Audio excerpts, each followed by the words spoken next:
What's up, everybody? Good morning, good afternoon, good night. Welcome to the BitLab Academy daily stream. We've got a lot of news today, talking about XRP, talking about Doge, talking about Ethereum. What's going on with Bitcoin? Link making some moves. ONDO just kind of finally, not kind of, but actually finally taking that next leg up. What does this mean for the future? AVAX, also great news, but we have some levels to look at. We have some charts to look at. So before we dive into that, every single one of you, hit that like button, hit that subscribe button, ding the bell. My name's Kelly Kellum. Welcome to the daily BitLab stream. We're going to talk about what's going on in this market. I'm going to keep you in the know for what's happening so that you can stay on the right side of these trades. What's going on? Let's dive right on into it. This is the Ethereum chart. Look at this washout right here. This is the absolute number one thing in the market that you need to realize. This wick right here, this movement up and down. Let's go down to the 7-minute chart and look at what this looks like. Even on the 7-minute chart, we have the price action completely. This is a hope. This is a washout. This is a rebound. And we see the rebound comes up with the lower high, comes back to equilibrium, and then falls down below a little bit, not a major, but a little bit of a key trend line, which is essentially this zone right in here. And we got to talk about what's going on. We got to talk about this crypto failure because it's going to affect each and every single one of you. So if you want this alpha, if you want this data, throw a 1 in chat. If you are here, if you are alive, if your fingers are working, hit that like button. Again, hit that subscribe button and ding the bell. Let's dive into it. I want to be succinct with you today. I want to share that data and keep you in the know because that's what this is all about. We're hovering around this $2.5 trillion market cap for the crypto ecosystem. Hovering right around. Remember the other day we were 2.57, now we're 2.53. When you're looking at the macro, when you're looking at the totality of the crypto market, sometimes people feel, oh my God, we're crushing. And you look at it's like, no, we're down a couple percent. Things are good. Things are actually very healthy. What we're doing right now is right in line with where we should be. But when we look at this right here, this is one. I've got 3 or 4 crypto failures that I have to share with you, that I have to let you know what's going on. Because if you're aware of these failures, and some of them are within yourself, if you can take an honest look at yourself, then you can set a course of action that you don't get trapped in these failures. These are failures. This is failure. This is failure. This is failure. What am I talking about? Look at these liquidations. $118 million worth of liquidations on Ethereum. $54 million worth of liquidations on Bitcoin. Others is going to be a basket of a bunch of different crypto. Solana, 12 million. The list goes on and on. Why is this failures? Because we are at a point in the market that some of the most exciting times are right around the corner. Some of the most exciting, where's that chart? I don't know. But there it is right there. Some of the most exciting times are right around the corner. This zone right here, this absolute moon. This is what we're looking for right here. This is what we're looking for. Will it be the same exact percentage as before? No, but it will, 98% probability, be to the upside. So why the hell are people getting themselves caught in the traffic of their emotions by trying to front run every move so they can finally capitalize on those big gains that they saw their friends make? Some of those friends have been doing it for years. Some of those friends got lucky. Some of the people you watch on YouTube have been building their fiat mining agenda, aka jobs, revenue streams, capital flow outside of crypto so they can put money in this market. A big part of the largest gains people see is because they've been holding, not because they've been taking 47x longs because the Eth ETF's approved. And now, oh, why'd it go down? Because they knew you were going to feel like that. That is the number one crypto failure out here, is yourself. I lost $70,000 in 2 trades about 4 years ago. It might be longer now. Because I was tapped into the greed side versus the strategy side, trying to catch the move because I know it's coming. You know what? I just showed you. I do still know it's coming, but the problem with knowing this macro move is coming is when you're zoomed in on the midterm and the smaller time frames, there is a lot of movement that can happen that can absolutely destroy your positions. That's what this is right here. We just talked about it a second on the 15-minute chart. Look at this. wash out the shorts, wash out the longs, wash out the shorts. All right. Wash out the shorts, wash out the longs, wash out the shorts, wash out the longs, bringing it back to good health. So many people in this market could be you could be absolutely rich as you can't even imagine how rich you can get in crypto. But to become that, you have to also be patient. You also have to have a strategy. You look at this chart. This chart screams lack of strategy. This chart right here screams lack of strategy. All these liquidations, both long and short. The secret to this market is finding those projects, finding those protocols that have great fundamentals and layering into them. You can trade this market and you can do it and make a hell of a lot of money, but you got to have strategy and you got to do it with a percentage of your portfolio, not your entire portfolio, and not 38x leverage just because you see a news event. News events, I don't trade because they are set up to absolutely take your money. Now, that is a number one crypto failure, and we have the strategies. That's what we're sharing with you here to make sure that you can stay on the right side of the trade. Now, with that being said, let's dive back in here because we got some really great things to share today. Did Nancy Pelosi buy Bitcoin? Well, if you look at the history of her trading history, she's not a trader. She's a politician. Makes somewhere in the 170, 200 something thousand a year. Yet she's worth, what is Nancy Pelosi's net worth? Let's go ahead and look at this. Nancy Pelosi net worth. Let's see. Let's see. 100. I don't even know what that says. I can't read it. $100 million in 2015. So what is her net worth in 2024? Nancy Pelosi net worth 2024. Let's see. All right. Estimated net worth around 120 million. She makes $179,000 a year. There's a lot going on in the background of her being aware of policy decisions and being able to front run, whether she's doing it or slipping the information to her husband. They're making a hell of a lot of money. Why do we care about that? Let's be emotionally agnostic, because we see here she's been voting in favor of some of these recent crypto legislation in support of the crypto industry. Well, that could, for me, only mean one thing. She is America's #1 inside trader. She did just vote on this. So this is something that we're going to have to pay attention to, because if she did buy, then now she has a vested interest in this space. Now, when we look at this is what I really want to talk about. Do not get chopped in the complacency of this area because you're trying to catch every move. I made a point to share it is my crypto portfolio, but it's the alt section of my crypto portfolio that I only started building, and I've shared every move I've made with you all in the BitLab Discord. I've also shared it with you here on the BitLab YouTube. Started layering in February 7th of this year, looking to take positions to capture this movement in the crypto market. Of course, this is Bitcoin. This is Ethereum, sorry. This is the Ethereum chart. But the altcoin market as a whole, I expect to have I can't even describe. I'm expecting to be somewhere similar to rhyme with what we saw in 2017, and a little bit of a variation of what we also saw in this last cycle as well, but huge gains. So I've been stacking in. I've made some movements here and there. Most of the movements have been adding to positions, but I have moved out of a couple things and reallocated from this because I was looking at the portfolio. But that's what we do. The majority of my positions I'm planning on holding from February, and the ones I've been layering into throughout the next year plus, maybe somewhere earliest February, but probably somewhere between May and August of next year is when I'm going to be really looking to take big profits, because I want to capture this.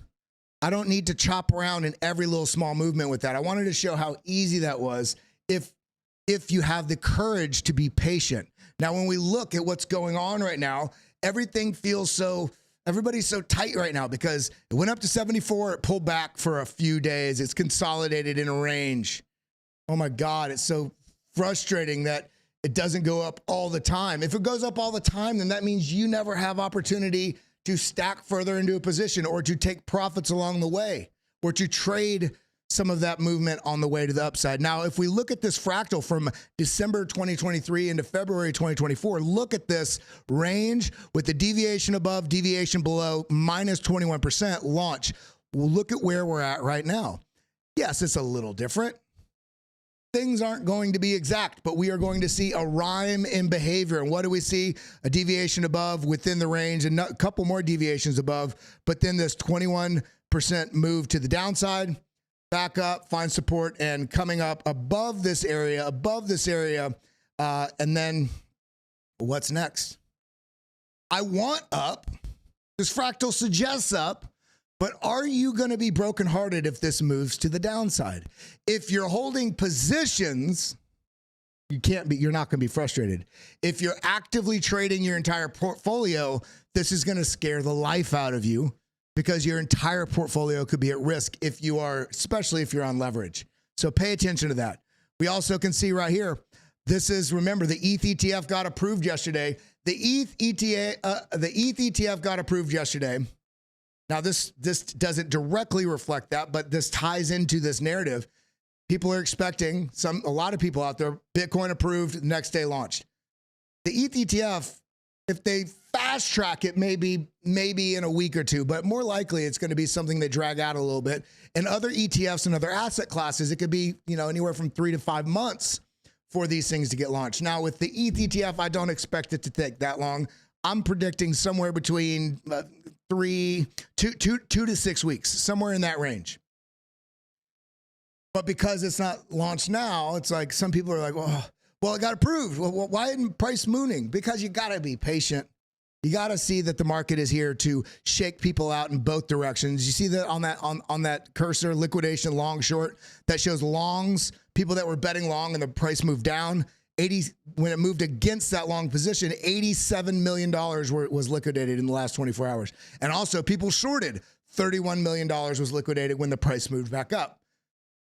The market is here to move money from the impatient to the patient. So be aware of that. Now, market has not yet priced in the radical shift in government and TradFi sentiment towards the crypto space. We've crossed an important threshold. We've crossed the threshold, but that does not mean it's kind of like signing a contract with the builder of a house.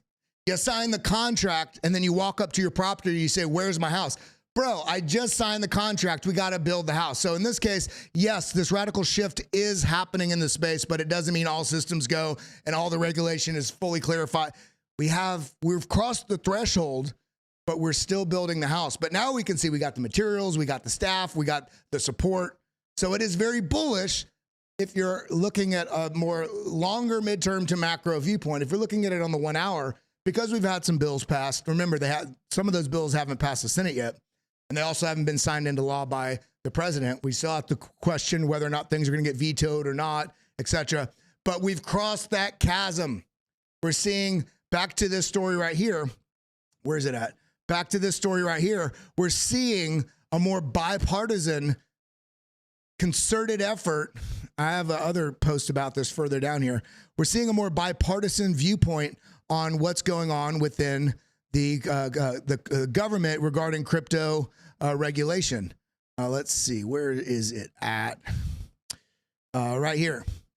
Crazy that pro-freedom is only supported by majority Republicans. Also pro-transparency. Freedom and transparency should be bipartisan. So I kind of had to eat my words on this because this is the case for some of the votes, but we are starting to see that shift where things are coming together a lot more bipartisan, and there's a concerted effort. I think, of course, some of the political winds have pushed it that direction, but also as political winds push it that direction and people have to show more interest, they also start educating themselves on these things, which is only going to, there's not much negative data when you're looking into blockchain. It's like,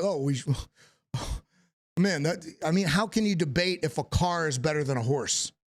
The car is clearly better than the horse. Now, if you want to do some work on a farm without using gas, yes, a horse is better. When you're looking at the greater picture, pros and cons, a car is better overall. This is the same debate with blockchain compared to traditional banking. Now, let's kind of head over to where we're at right here.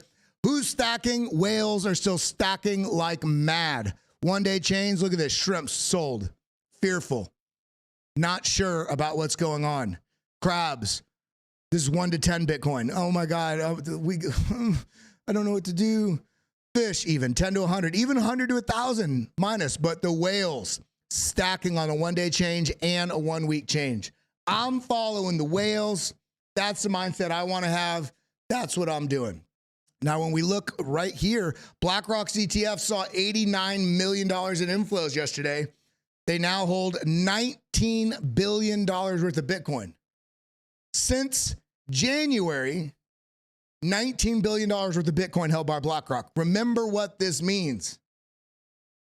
The majority of this, if not all, is not BlackRock saying, I'm buying. It's them promoting their product to general retail, and retail and institutions are buying Bitcoin through they're buying shares of the ETF, shares of the Bitcoin spot ETF through IBIT. So this is actually a great gauge of the general sentiment of the traditional finance and the corporate world's interest in Bitcoin. This is incredibly, incredibly bullish. Now we can also see right here, why are we so worried? This is a 6 month. 6 month, here's the halving.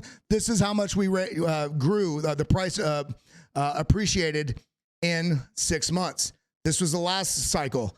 Halving, 6 months, 181%. Remember, there was still room to go. So this is talking about, what 6 months from the halving, September. If this repeats, we could see Bitcoin go to over 140,000 by September. This is nothing but bullish. Even if we only get to 100,000, that's still a massive appreciation from where we're at. And think about the supply and demand dynamics in Bitcoin. And one of the reasons why it's such an incredible asset. And now we have all these capital channels. And then we look at this. What's going on with altcoins? We just had the Ethereum ETF. Supposed to moon right now, right? Give it a second. Altcoins. USDT dominance recently broke through a trend line that had been intact for almost 6 years.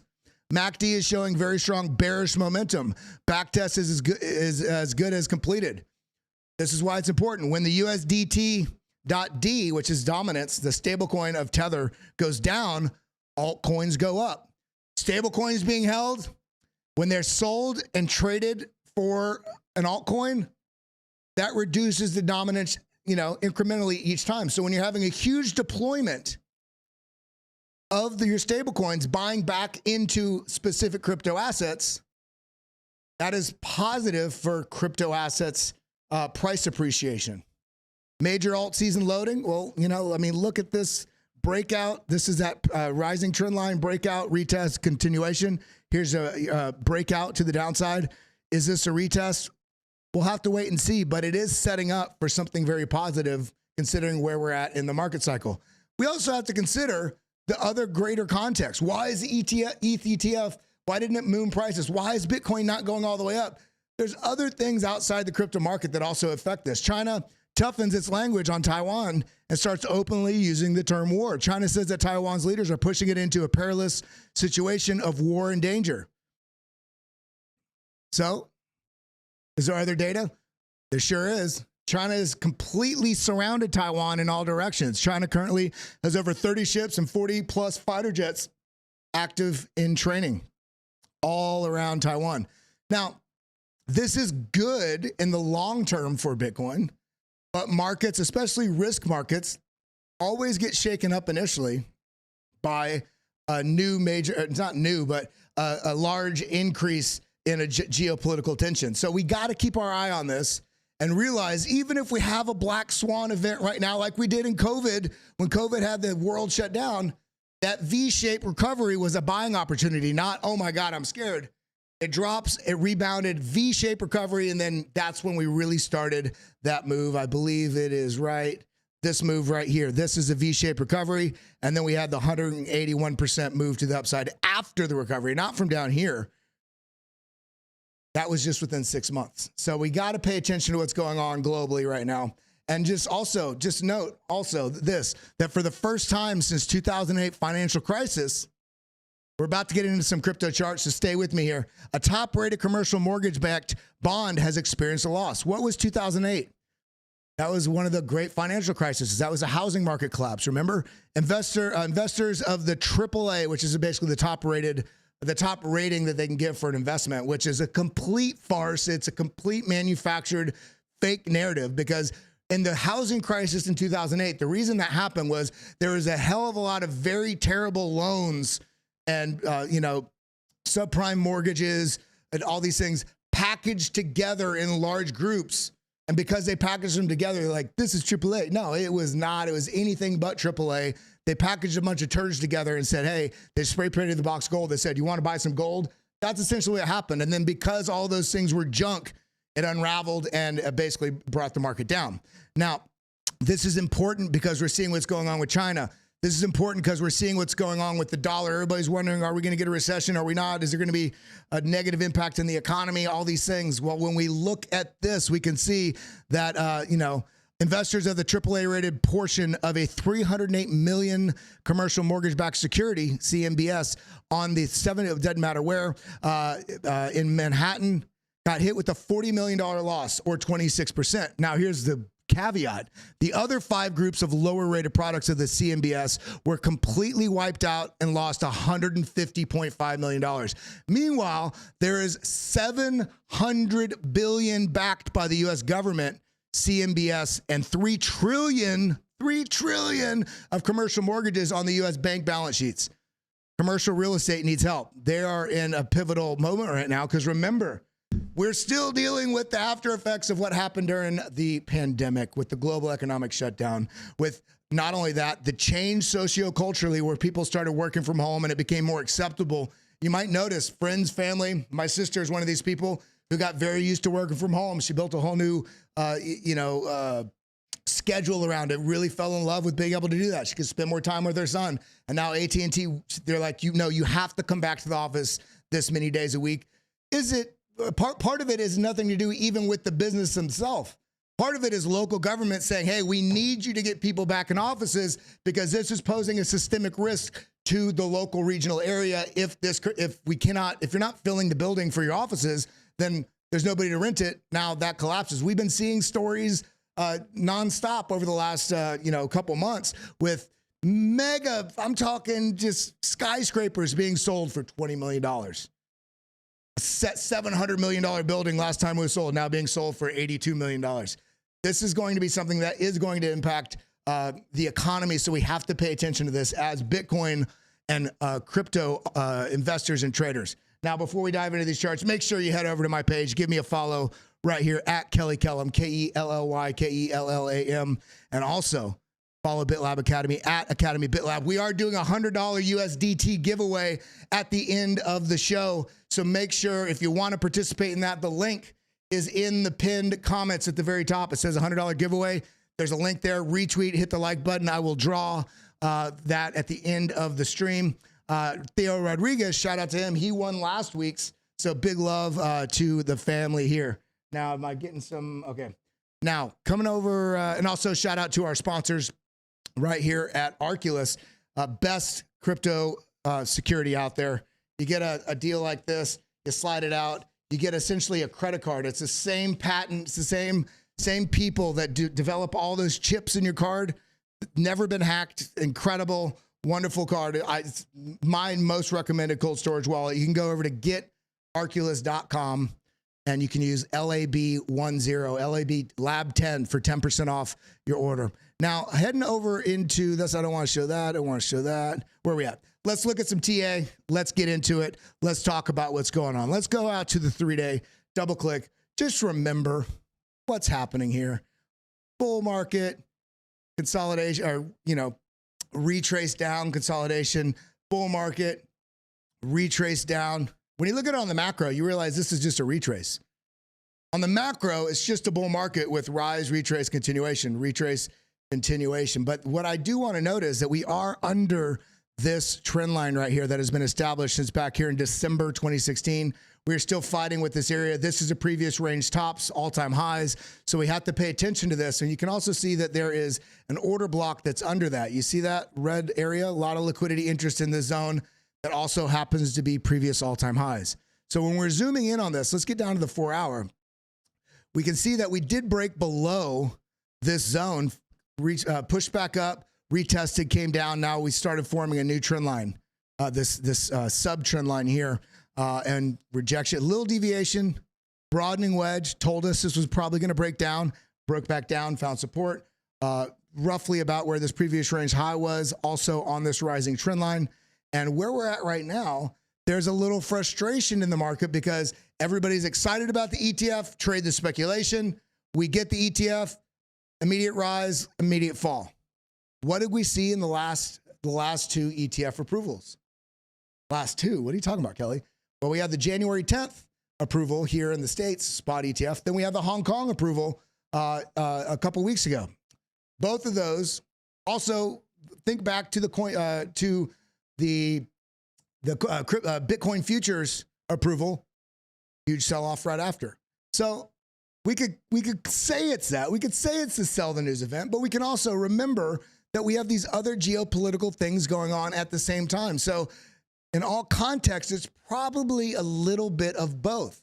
So where we're sitting right now is still in a setup for the big move. So the failure, the big failure, the crypto failure right now is people's lack of understanding of this market. The failure when you're taking losses, the failure when you're feeling frustrated with the market not doing what you want. The market's never going to do what you want. All you can do is stack probabilities. That's why we come back to this graph right here on coinglass.com. These are so many failures. It's lack of strategy and lack of long-term vision. So what we're seeing right here with the massive push up, this is actually quite bullish. The fact that we pushed up, yeah, we sold off, but the bulls ate this right back up into this zone. So when we're looking at this positive money flow here, stochastics, the orange line has come back down, nearly fully reset. RSI is coming back down, starting to round out a bit. So this is actually quite good. Let's get down on the 1 hour time frame. Look at these spikes in volume right around those events. Now, there's a little concern here on the 1 hour time frame. On the 1 hour time frame that we do have negative money flow here, but the stochastics are angled up, but the RSI is not. So the RSI is not yet following suit. If this does not follow suit soon, I do expect if we come here, option F, alt F if you're on PC, let's go ahead and move this a little smaller. Take a Fibonacci from the bottom to the top. Look at this. We basically coming down and visiting the 382. If we lose this level, I don't mean a 4-minute wick like this. If we lose this level, I can see the price coming back down, and look at this regionally. This golden pocket perfectly lines up with that low and this high. See that? So this is a great area. There's a bounce here. Also, look, rejection here, bounce here, rejection here. And this is perfectly in line with where this golden pocket is, which is in this 3,400. Actually, it's more like $3,400 range. So maybe coming down and finding some support here. If we lose that, then maybe we come back down here into this. Remember, right now, it's going to be a little bit context-based based on all this loaded tension or speculative tension around what may or may not. If all of a sudden there's a war launched on declared or strikes from China to Taiwan, then I expect the markets will likely have a quick sell-off, which this is not financial advice. I've seen this in the past in markets. That sell-off presents an opportunity for what's coming, because remember when we were talking about what's going on here, let's take advantage of while we're still here. While we're still here. This is where we're at right now. Any negative news that happens right now that does shake the market, I look at as opportunity to stack in, to be as prepared as I can be for this. I am living so poor right now because every time I get a little swatch of any capital, I throw it into either a stable coin or a DCA into the market. I want to be fully stacked to ride this. So as we're looking right now, let's go ahead and delete this Fibonacci. We know this is a golden pocket here. We do have two different stories being told here. Yeah, kind of a bull flag, but it's also a broadening wedge, rising broadening wedge. You see that? And so this was telling us that people want this to be a bull flag, but this is also an unhealthy pump. This pump came because everybody thought the Eth ETF was not going to be approved. And then some data came out, and James Seyfarth and Eric Baltunas, they updated their stuff. They said, actually, this might happen. And what we get? Boom, massive pump. So this was a speculative pump that also flushed out a lot of shorts that made this cascade high quickly. This wasn't a healthy move up. And then we get the bearish pattern at the top, suggesting maybe we need to cool our jets a second. Let's go back. We got 4 blocks from the house. Let's go back. Let's get our bags. Let's get our hats. Let's get our sunglasses. So let's allow Ethereum to come back and get its bags, its hats, its sunglasses, so that it can take that incredible road trip to the top of the mountain. This is great. It's not frustrating. For me, I get frustrated if we lose this line down here at the $3,000 mark. That's where I get frustrated. Everything here, and not even frustrated, just like a lot of my near-term bullishness will be challenged. So I'm looking for great opportunity here. Let's go back up to, wanted to bring up ONDO. ONDO making some really strong headway in the last couple of days. It's been trading in this range for a little bit of time here. We come all the way over here, come to there, 55, 60 days. Remember, ONDO is doing so well. Everybody's so excited. And then it goes 55 days consolidating sideways. This whole mechanism here is get people to want to go long, short it, get people to want to go short, get people to want to go. And this is taking their lunch money each time until people are not willing to do that anymore. And it's only buyers. People in this comes up. This made a move all the way up here to $1.15. If this does retrace any, the area I'd be watching for is, let's kind of do a box right in here. This is the area I'd be looking at on a downside. Now, if we come down here to the 1 hour, what I'd be watching is, look at this, M formation. So the most immediate spot we can see is right here. Why right here? Because look at this. If I put an option H, if I do a horizontal line, this is roughly about where that range top is, which also happens to be the bottom of this M formation range. Let me plug in my computer again.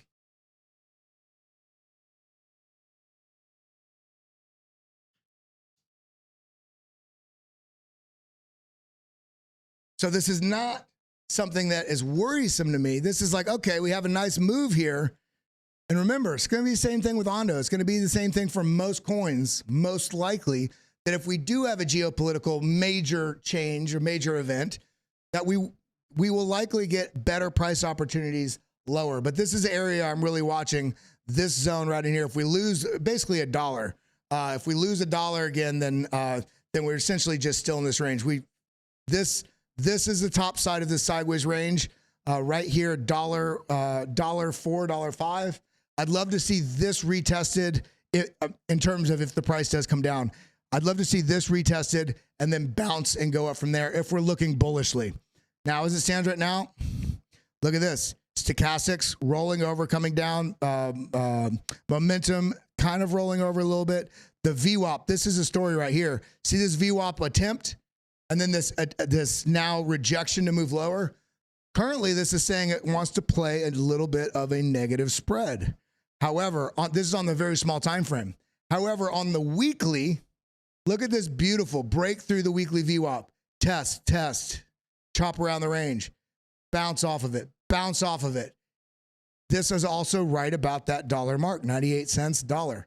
So again, what did I just say? If we lose that mark, then I'm looking for price action to come back down. This is ultimately where I'm looking if we lose it. Currently, we can see we're still being held on the trend signal line, but this does concern me that this is a bit of an M formation. Let's see if this matures out of this. Sometimes you have to be patient. If it finds support here and pushes up and does like this, then we have a big bull pennant. And if we have a bull pennant, then we can measure this out and say, okay, there's the bottom of the wick, there's the top of the range. Then the target out of this would be essentially the breakout point of this trend line if this happens. And the target would be up. The target would be up here at $1.43. $1.43, $1.44. Oh, sorry. $1.43, $1.44. That would be a great price action for those of you that have been stacking. And if you are an ONDO, what price did you get in on? I know I shared ONDO with everybody. I think I was the first one in our team here at the network, at Hit Network, February 7th or February 8th. Maybe it was a week or so after that. But yeah, I mean, I saw this real world asset in some ways tied in with BlackRock, and I started layering in many moons ago. So I'm very excited about this one, stacking into this. XRP also just had some great news, or potentially great news, in that New York is starting to list the New York region of Coinbase is now going to be able to trade XRP again. Is this fortuitous about what may be coming down the pipeline with the SEC settlement? Who knows? But we can see that on this news, there hasn't been much movement. Somebody said XRP's mooning in a chat I saw earlier. What chart are you looking at? XRP is still sort of consolidating in this range. What is the range? Let's look at it. How many of you out there hold XRP? I held it years ago, and not been in my interest bucket for quite some time. So we do have a bit of a symmetrical triangle. You could call this a bear flag or a bear pennant, but it's not, because you see how short this leg is, this flagpole. So this is somewhat agnostic. It leans more bearish because price action comes down into it. However, where I'll call it fairly neutral. So what we do with this on looking at a breakout, and this might be completely truncated by news of a settlement or a resolution of the SEC case. In this case, this is how you would measure a target, both above and below. However, if something does come positive from the XRP SEC case, I expect this target to be entirely ignored, and it will probably do a very quick movement up and then have a pretty decently sized sell-off coming back down, not to find the equilibrium, but drop down to the 382 on the Fibonacci or the 618. Injective also has been having a little bit of a sell-off over the last since March. But if we look at it on the more localized time basis, it's trying to make headway to the upside. But the headway to the upside is kind of truncated by the fact that it was a little bit of a broadening wedge here. See this? Rejection, bounce, and this is large move. And then it barely holds on this level. You can actually adjust this a touch. Barely holds on and now has lost it. This for me does not signal that this is just breaking down. These tend to break bearish. What has it done? It's broke bearish. I'm watching for potentially a target down here about 23.86, which is this low right here, which also, if you take this across, look at this. All this chop here, we can even go further across. In fact, let's just delete that. Let's go right here. Let's do option H. There. Look, rejection, support all the way through. Rejection, support, support. So if this does fall, I'm looking for an opportunity in this zone, $23. If it comes, if we have that geopolitical issue, I'm not trading leverage right now because there's a lot of tensions on what's happening with the markets. That could be outside of just traditional moves because of patterns. If this drops, I'm looking for an opportunity to buy. If it loses this, then I have more to stack down here at 21. If we're able to hold it, if this is just a flush out, bear trap, if we could push up and get beyond this $26 mark and start moving up, I think it'll be very bullish for Injective. Stacks had some news yesterday as well. Stacks, if I come over here to my page, let's go in. The internet is moving slowly. There we go. Grayscale, where are you at? There was, oh, by the way, check this out. The whales' appetite for buying returns. This is what we want to see. They are now returning with a strong buying force, indicating that the current prices are suitable for purchasing and accumulating despite the widespread fear. The widespread fear is in people that aren't looking at the data. The whales are saying, I know what's happening. I know what's going on here. I can endure a little bit of downside because I have a long-term vision.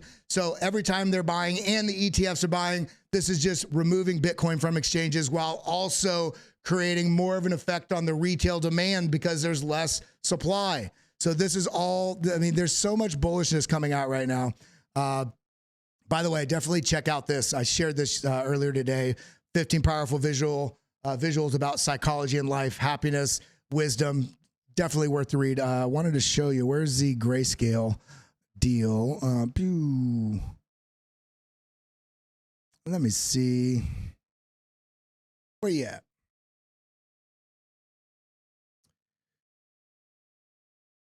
I don't know where it went. Stacks, grayscale. Basically, they had a post about grayscale and stacks.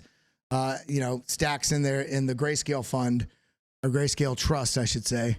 I don't know where it's at, but this is very, very positive for stacks. And also remember, everybody, here it is. Who holds stacks? Let's go. We think Stacks Foundation could be right about their prediction of institutional interest. Learn more about Grayscale Stacks Trust. So this, if you feel frustrated because we've been talking about stacks and the BRC narrative hadn't taken, it's a whole new ecosystem being built on top of Bitcoin. So we got to be a little patient here. But when we look at stacks, I mean, look at this beautiful, beautiful sort of opportunity that it's presenting. This rounding top. I talked about it yesterday. And everybody, if you're watching, I did a member stream. I posted it to the public. If you come over here, come to this community page. There's 2 links for basically a TA jumpstart and then a follow up with reversals and continuations. Just go to the community page here on the BitLab page, and you can watch both of these. They're private links. They're not listed on, in all the videos and stuff. You have to click on these links to watch. It's still within BitLab. They're just unlisted links. All of you watching that are in the know, you get to check these out. But I was talking about, not only how you set up lines and levels, but also when you're seeing certain key characteristics in a chart, like this massive impulse up, much smaller impulse. The bullish momentum the narrative is shifting. Now we have a bit of a sell-off. A little bit larger move to the upside, but within that, we created all these, look at this, head and shoulders right here. Very small, hard to see. But then we have an M formation, and then also the rounding top. Then also more broadly, the rounding top. There's a lot of indications in the chart that there was a little bit of shift of momentum for the time being. If let me guess here. I think right about here. Yeah, look at this. March 18th, 17th, all the way into, when is this? The April. There's a lot of speculation about what's going to happen with the BRC20 narrative with the halving. We get a little bit of sell-off here, and then we get the halving somewhere. Look at this, the push up into the halving, and then the sell-off. So there's a little bit of frustration with people that don't have a longer vision. But look at this. We still have broken out of this downtrend resistance and finding support currently. If we're able to hold this and keep this rounding bottom now that we have, you see the rounding bottom? The shift to the bearish momentum back to potentially bullish. If we can hold this area right here and start pushing up, this is a number one target we need to watch for the gateway to the continuation of a bullish move potential, 229. If we can clear this, the next level up will be this order block right here, which is also reminiscent roughly about where all of this rejection, support, rejection, chop, support, etc. This is that next level 264. If we're able to hold this, if we're not able to hold that, then we're going to have to watch testing into these order block zones. This does look like it's trying to form a base, but what do we see on the 6 hour? A lot of negative money flow.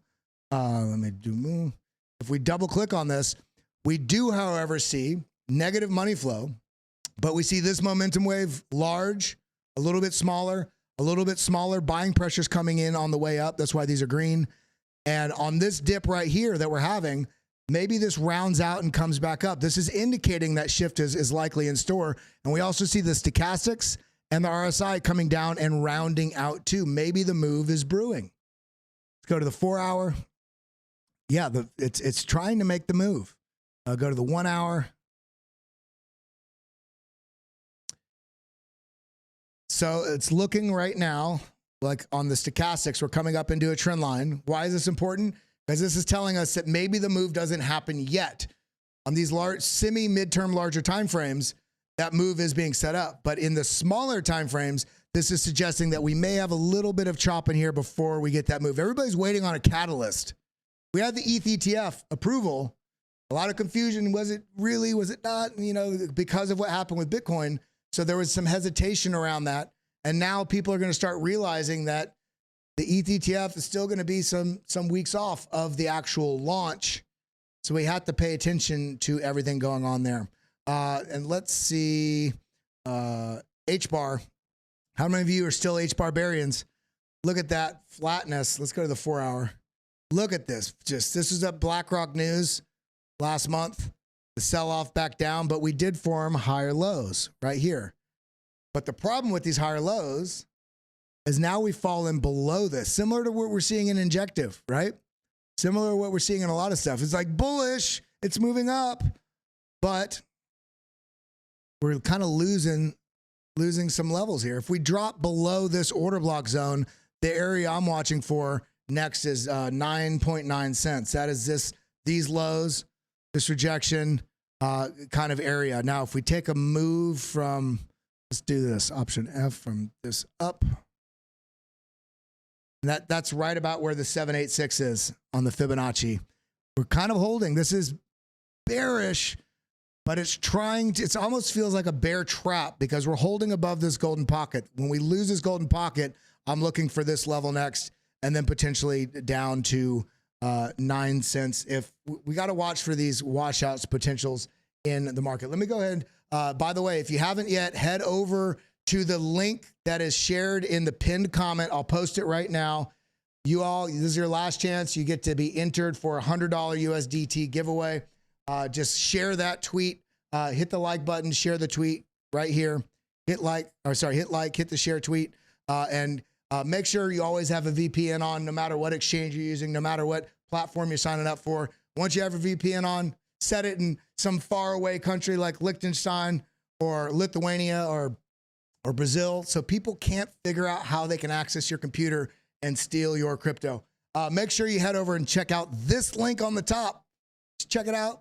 Sign up. No KYC. They got great gaming. This is launching June 3rd. You get to also be part of a 25,000 referral competition if you bring any of your friends in. I'm not participating in this. That's not why I'm sharing this. I know the people that are launching this project. I think is phenomenal. RPG gaming meets casino and game. It's really awesome thing. So check that out. You got about 5 minutes, and then I'm going to be doing the drawing. Go and share this right now. Now, where are we at? Let's look at a couple more. ALGO is just still sitting. I mean, this has just been so boring. If we look at this on the weekly, look at this.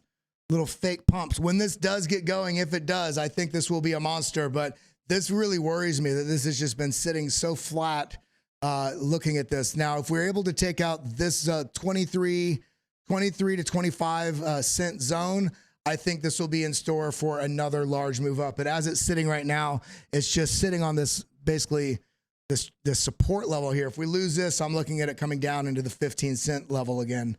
Cardano, also, I don't know why Charles Hoskinson said what he said. I think it brought some negative light on Cardano regarding Bitcoin and everything going on there. So we have this trend line, little deviation here. See, rejection all the way down. We have broken out, but this is where I'm looking. I think it will likely hold this level above 42 cents. If we lose that, then this is going to be part of one of those big geopolitical things. If this holds this zone or finds support in this region, I think it can make the move up. But as it is right now, it looks like Chainlink did when it was consolidating sideways all those many months and years. Let me go ahead and take a look really quick. I don't know if I got any super chats or anything. I apologize. Viewer active. Okay, no. So everybody's just focused. Link. Let's look at Link. Yeah. Link. Where the hell is Link? Here it is. Link. I forgot to mention that. Link got a bit of a leg up. Since the 15th, Link is up 37%. Shout out to any of you out there that are trading Link, buying, holding, trading. Well, if you've been participating in this, some people get frustrated because sometimes things sleep for a bit and then they just wake up. 37% since May 15th. So that's not too bad. This was that sort of volatility yesterday. We can see sell off down into a launch up about 8%. Actually, no, I'm sorry. It was 8% when I was looking yesterday. 15% to the upside. And now if we get down here on the 1 hour time frame, this does look a little concerning because it is a bit of an M formation with an M formation within it. However, it is currently holding kind of above this range. If we lose this and come back down to here, we may be in store for a little bit more of a washout to the downside. But anytime Link drops, it doesn't bother me whatsoever. It's the most interconnected crypto in all of the crypto ecosystem. So many different projects and protocols use it, and it ties together also Web 2 and Web 3 data. It's the oracle of oracles out there, as well as likely having a real world asset tokenization being cooked in to what they're doing as well. Link is, for me, a must-have in your portfolio, doing well. Also, I have a Polkadot update video where I basically go in a little more detail about what's going on with the Polkadot 2.0 upgrades and why, I made a pretty big move. I moved out of my Cardano in that alt portfolio and put it all into DOT. So I feel like I needed to go a little bit deeper on why that was and looking at what's going on with the Polkadot upgrades, what it's bringing, how it's fostering a development community, fostering fostering the community to be better approachable and utilizable. What's the word I'm looking for developers. And you want to foster development in a crypto ecosystem, because with development comes new utilities, and with Polkadot, new parachains, basically just a broader ecosystem. And so that's going to be coming out. I think I'm going to post it tomorrow. Tomorrow's Saturday. Wow, tomorrow's Saturday. Tomorrow at 9 a.m., 10 a.m., and I'll be in the live chat with you guys on that as well. It's a good video. But look at this. This is that Bart Simpson pattern we're worried about on Ethereum. Polkadot making a move up from here, from 696 up to 770, nearly 769. Move back down. Now we have a W formation. We have a wick down, so we do technically have a higher low, but the candles are a lower low. So this is kind of a confusing on the small time frame of what's happening here. But really, we have this large impulse. Price comes back down right in equilibrium with all this price action. If this is able to break past these lows right here on the top side of this order block, 744, I think this will likely have a continuation to the upside. But as it stands right now, we're holding on to a little bit of a thread right here. See this, this support trend line. We did deviate below it. We came back above, found support, pushed up, deviated back below it, pushed back above it, found support, and now we're deviating back below it again. I think there's probably a pretty decent likelihood this is going to test down into this $7 range again and likely come back down to the 688. So with that, everybody, there is a BitLab member stream this afternoon.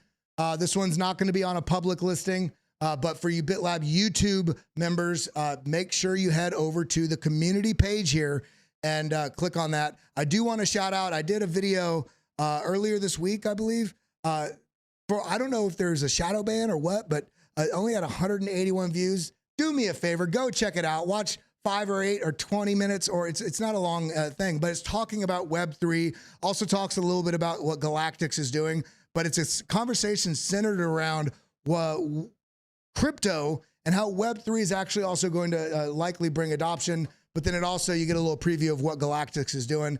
It would be my honor if you would go and watch this video, drop a comment. Remember, we have to do things to help support this channel. Sponsors, partners. That's how we can keep the lights on. That's how we can employ more people, so we can bring you more content. I love you guys. I appreciate you. And if you want to get into that member stream, join the BitLab community.